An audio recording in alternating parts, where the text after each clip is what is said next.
రాబోయే IPL option గురించి players list announce చేశారు. దీంట్లో 1355 ప్లేయర్స్ ఉన్నారు.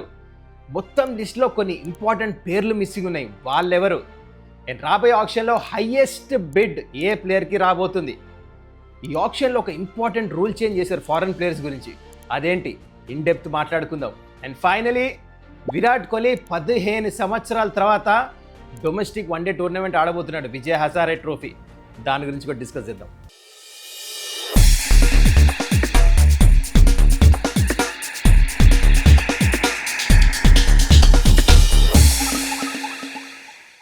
నమస్కారం, వెల్కమ్ టు సుమన్స్ టెక్అవుట్.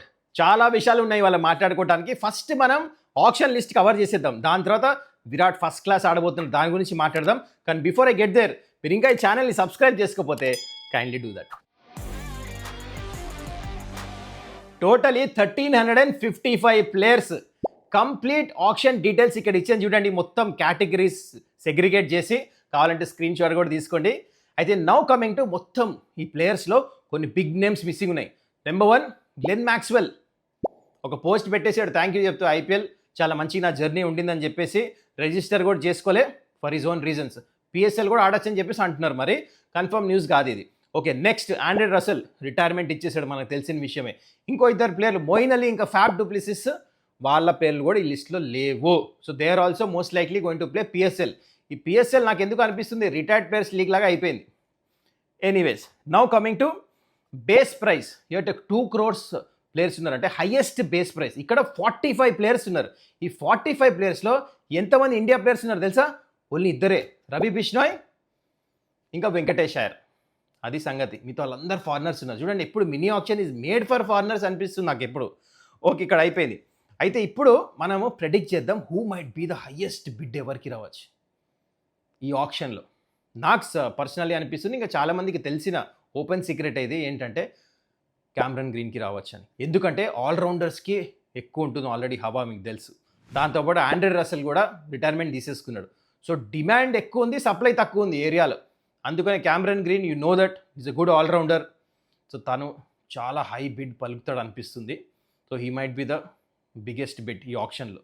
దాంతోపాటు పతిరాన్న కూడా మంచి అమౌంట్ వస్తుంది అనిపిస్తుంది. యూ నెవర్ నో ఆప్షన్లో, యూ కెనాట్ గెస్ పేరు ఎప్పుడు వస్తుందో దాని మీద డిపెండ్ అయి ఉంటుంది. ఓకే, ఇప్పుడు మీకు చాలా ఇంపార్టెంట్ రూల్ చెప్పాలి. ఇందాక చెప్పా కదా starting of the video, foreign players గురించి ఈ ఇయర్ నుంచి బీసీసీఐ ఒక కొత్త రూల్ ఇంప్లిమెంట్ చేసింది. అదేంటంటే ఇప్పుడు ఫారెన్ ప్లేయర్స్కి ఆప్షన్లో క్యాప్ పెట్టారు. ఇంతకుముందు ఎంత ఆప్షన్లో ప్రైస్ వస్తే డబ్బులు వాళ్ళకే లే, ఇప్పుడు ఒక క్యాప్ పెట్టేశారు. ఎంత? అది 18 crores.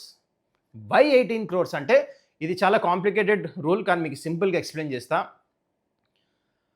రూల్ ఏం చెప్తుందంటే, highest bid price last year ఎవరికి వచ్చింది? రిషబ్ పంత్ 27 crores.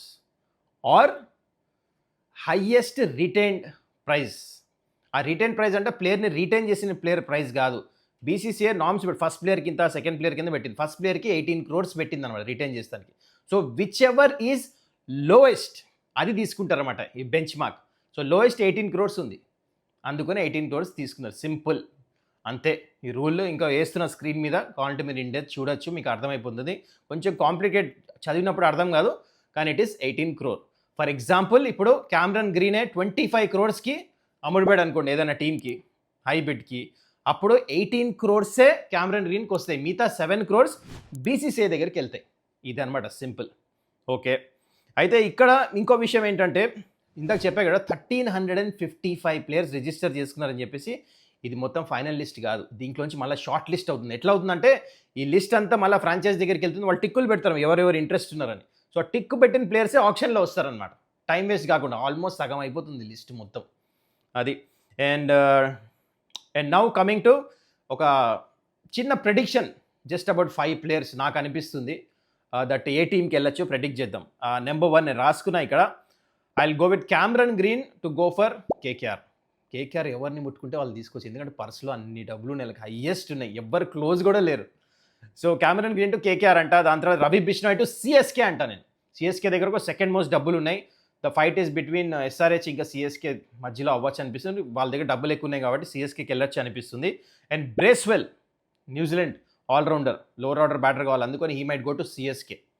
అండ్ ఇంకోటి Jamie Smith, wicket keeper, opening batter, top order batsmen కూడా కావాలి కేకేఆర్కి, అందుకనే he might go to KKR. ఇది నా ప్రెడిక్షన్. ఇది కాక ఇంకా వేరే ప్లేయర్స్ ఏమన్నా మీ మైండ్లో ఉన్నారా, ఇట్లా ఈ టైంకి వెళ్తారు అని చెప్పేసి మీకు అనిపిస్తే?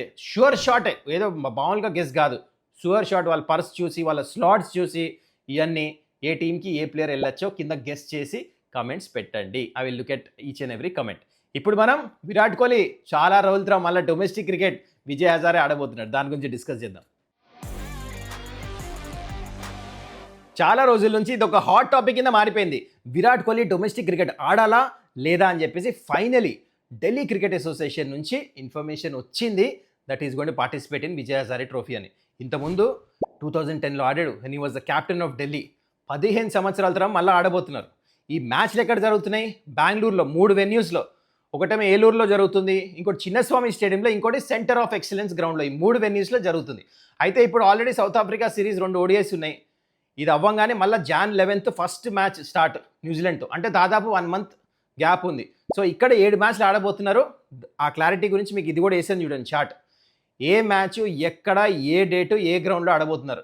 అయితే దీంట్లో మీరు ఇంట్రెస్టింగ్ విషయాలు గమనించాల్సింది ఏంటంటే, చిన్నస్వామి స్టేడియంలో 2 మ్యాచ్లు ఉన్నాయి. విరాట్ కోహ్లీ ఫేవరెట్ ప్లేస్, ఎండిపోతుంది ground, no doubt at all. ఎందుకంటే ఇయర్ IPL అవుతుందో లేదో చెప్పలేము ఈ గ్రౌండ్లో.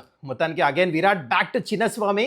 అయితే నాకు అనిపిస్తుంది అన్ని మ్యాచ్లు ఆడాడు, 2-3 మ్యాచ్లు ఆడతాడు, కానీ చిన్నస్వామి మ్యాచ్లు మాత్రం 2 ఆడతాడు. ఒకటి 3rd కుంది, ఒకటి 8th కుంది. So if you are seeing this video from Bengaluru, prepare చేసుకోండి. ఈ 2 మ్యాచ్లు అయితే రాబోతున్నాడు విరాట్. అది సంగతి. It's nice to see Virat playing domestic cricket. 2-3 మ్యాచ్లు ఆడితే తను కూడా మంచి గ్రూవ్లో వస్తాడు. దాంట్లో మళ్ళీ న్యూజిలాండ్ సిరీస్ ఉంది, 3 మ్యాచ్లు ఉన్నాయి న్యూజిలాండ్తో. సో అది సంగతి, Virat going to play domestic cricket. చాలా రోజు ఈ విషయం నడుస్తుంది కదా, ఫైనలీ కన్ఫర్మేషన్ వచ్చినట్టు ఇన్ఫర్మేషన్. సో అది సంగతి guys. I hope you enjoyed this video.